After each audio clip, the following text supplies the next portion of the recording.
Shalom and Chag Sameach.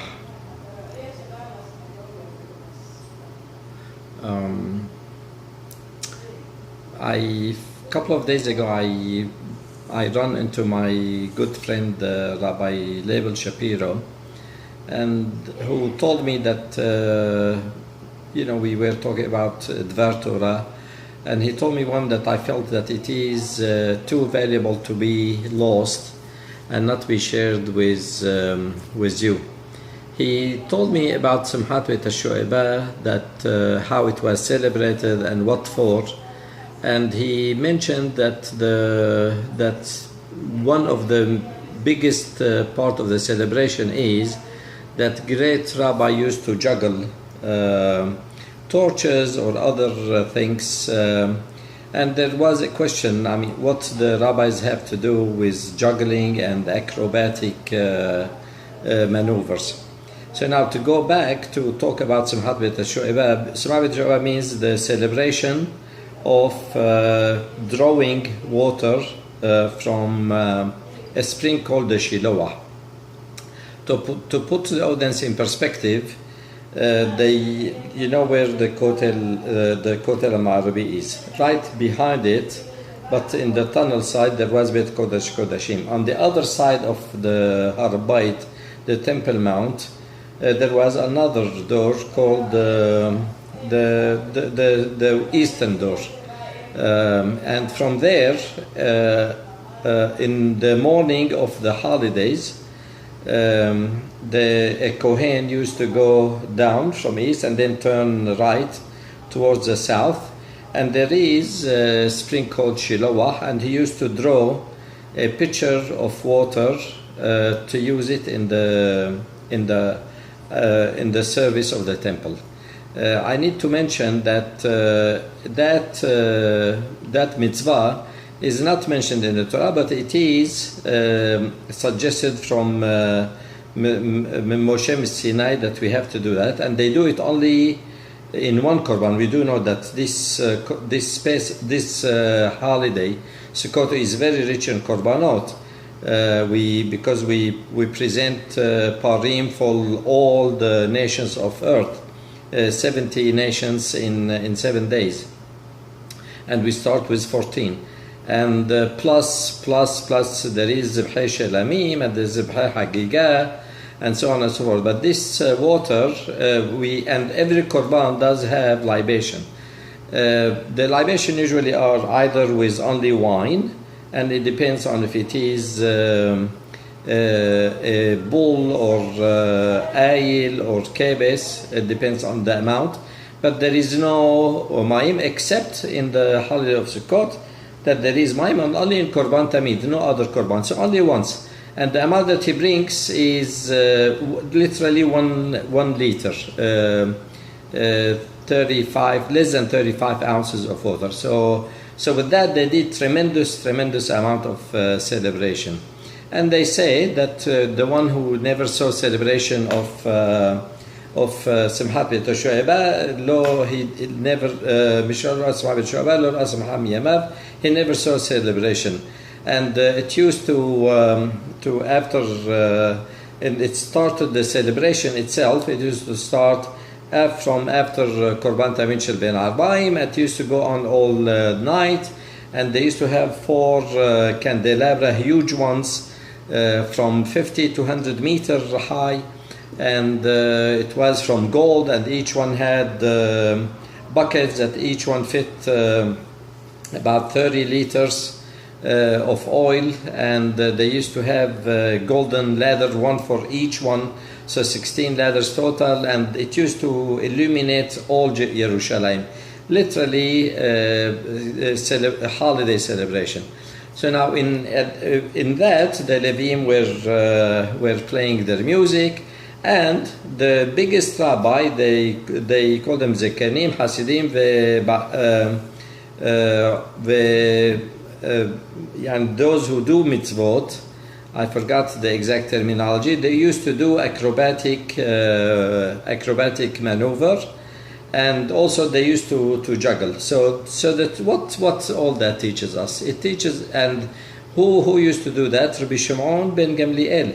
Rabbi Shimon ben Gamliel, to give the audience an idea who was he. He was Nasi Israel. He was it.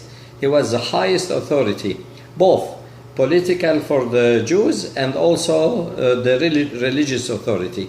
He is one of the descendants of Hillel Zaken. He was in the series of Nesi'im until Rabbi Yehuda Nasi and those who are after him. So he came from the absolute best of the best Yehus. And what he used to do is that he used to stand on his two thumbs and balance himself. And the Talmud said that there is no other human being that was able to do that. Also, he used to juggle 8 torches, one after the other, and he never missed one. And of course, if he either it will fall or it will burn in hand. He never did that. So what all that teaches us? It teaches us a couple of things. Number one, that to have celebration that is incomparable to any other celebration, and all for that because of a small flask of water, because of small pitcher of water, 1 liter. There is nothing cheaper than it. I believe that is to teach us that the one who to have happiness doesn't require really much. It requires really essential things, the most essential things. We didn't say that we have to put fancy wine or shechar or any other thing, just water. And this is a lesson that we'll elaborate on later on. The other thing is that juggling means that the rabbis are teaching us that we have to have balance, meaning that we have to balance between everything, between spiritual and materialistic life. We should not sacrifice one for the other, but we should have balance, because in Torah, that if we don't have the material thing, we won't have Torah. And also the Talmud says, that when we have both jobs and studying Torah, that will keep us away from the avonot. It also teaches us balance in our life, our personal life, our professional life, our social life. I do remember there was a fable that was mentioned. I read it a few years ago from a book that I always mention, which is 7 Habits of Highly Effective People, written by Franklin Covey. And again, I really highly recommend this book to anyone. He did mention that a farmer saw in his hen schoon, in his chicken schoon, that all of a sudden he saw a golden egg. He discarded. He said, who can eat that, who can fry that or boil it? And then he said, what, it really looks like gold. Let me ask in the market. He went and they told him, yeah, it is real gold. Do you want to sell it? They gave him good money for that. Next day he found another golden egg, and he sold it. Within a month time he became fabulously wealthy, and then his mind was like twisted. He said that, why I have to wait all that time to get the egg? Let me kill the hen and I'll get all the eggs that it has. He did. He killed it, and he found no more eggs. So he killed the one that is producing his fabulous product. And frankly, Covey mentioned an idea that to have balance, we have to have balance between P and PC. P stands for product, and the PC stands for not personal computer. It stands for production capacity. So that, for example, in my profession, I am a physician. My product is knowledge and skills to treat patients and to make them feel better. And to do that, I have to take care of myself personally, and if I have to take care of myself personally, I have to have good family life, good social life, good spiritual life, good material life. I have to invest in myself to learn and keep on reading and keep on being updated. I remember Rabbi Mansour mentioned in one of his classes that modern life is like a down-going escalator.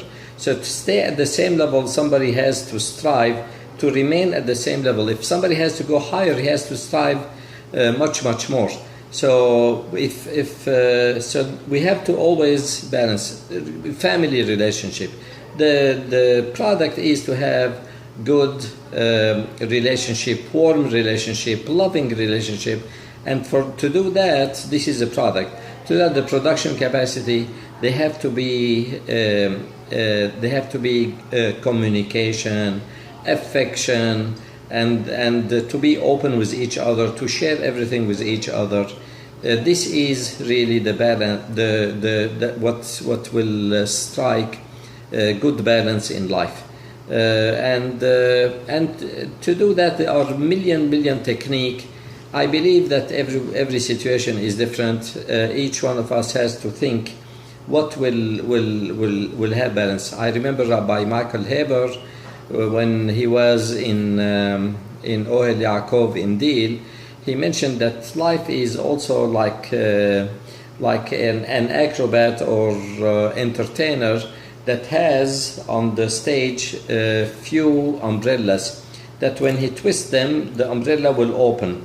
And when it keep on twisting, the umbrella is open.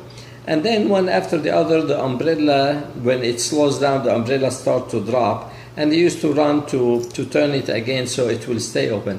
Life is like that. There is always balance. Should I really sacrifice working in a holiday or go to work, or say, you know what, I have principle, I'm not going to violate them. Holiday is holiday, I'm going to stay home for Hashem and for my family. For even the family, if should I stay home to work, or should I go to celebrate my daughter's birthday? Everything there is dilemma. The one that is successful in life is the one that will know how to strike balance between several contradictory things. This is lesson that is very valuable. This is a lesson that is worth to be taught by the prince of Israel, Rabbi Shimon ben Gamliel. So I hope we take it to heart that they spend, those rabbis spend a lot of time to do that, not only for the sake of entertainment. They have other motive that is probably superior, but just as important. Entertainment is important, and the lesson of striking a balance is also just as important. And this is what they are about to teach you. So now I will like to wish you very happy Semchat Torah, happy rest of the holiday, and inshallah nikateb v'nechatem lahayim tovim shalom, us and all our people on Yom Hoshana Rabbah. Hag Sameach.